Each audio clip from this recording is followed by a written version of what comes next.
Hi hello నమస్తే welcome to my channel. ఈరోజు మన ఛానల్లో ఆంధ్ర స్టైల్ మునక్కాడ చికెన్ ఎలా చేసుకోవాలో చూసేద్దామండి.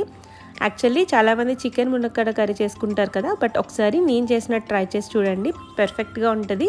ఇది చాలా సింపుల్ అండ్ డెలిషియస్ రెసిపీ అండి. సో లేట్ చేయకుండా ప్రాసెస్ చూసేద్దాం. దీనికోసం నేను ఇక్కడ 1/2 kg చికెన్ తీసుకున్నా. దీన్ని మంచిగా క్లీన్ చేసుకున్నాక ఇందులో 4 టేబుల్ స్పూన్ కారం, 1 table spoon salt and 1/2 table spoon పసుపు వేసుకుని బాగా కలిపేసుకుందాం. ఇప్పుడు మునక్కాడ చికెన్ కోసం మసాలా అయితే ప్రిపేర్ చేసుకోవాలి. దీనికోసం 2 టేబుల్ స్పూన్ ధనియాలు, 1 టేబుల్ స్పూన్ జీలకర్ర, 7-8 లవంగాలు, 5 యాలకులు, 1 ఇంచ్ దాల్చిన చెక్క, అలానే 1 టేబుల్ స్పూన్ గసగసాలు వేసుకుని దీన్ని మసాలా పౌడర్ కింద ప్రిపేర్ చేసుకుందాం. ఇప్పుడు ఒక ప్యాన్లో 1 టేబుల్ స్పూన్ ఆయిల్ వేసుకుని ఆయిల్ వేడెక్కిన తర్వాత కట్ చేసి పెట్టుకున్న 3 ఆనియన్స్ అంతా వేసేసుకుందాం.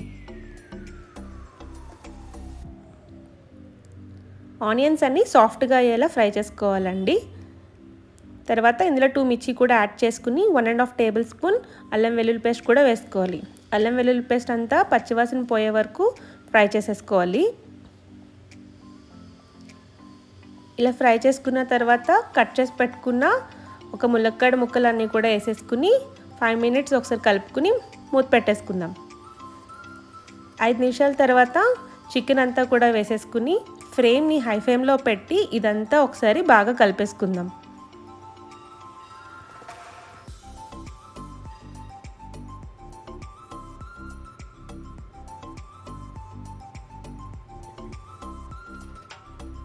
ఇప్పుడు గ్రైండ్ చేసి పెట్టుకున్న మసాలా పౌడర్ 2 టేబుల్ స్పూన్స్ కూడా వేసేసుకుని దీనంతా కూడా ఒకసారి బాగా చికెన్కి పట్టేలా కలుపుకుందాం.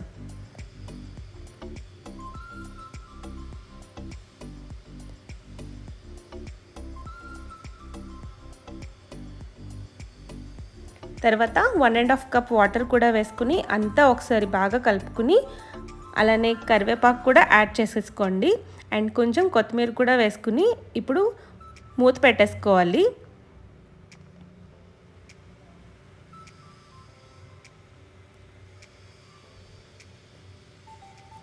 దీన్ని మీడియం ఫ్లేమ్లో 20 నిమిషాలు అలా వదిలేసేయండి. మధ్య మధ్యలో కలుపుకుంటూ ఉండాలండి 5 నిమిషాలకు ఒకసారి.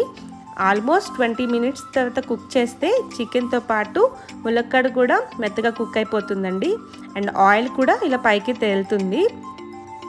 లాస్ట్లో ఇందులో మరొకసారి కొత్తిమీర కూడా వేసేసుకోండి.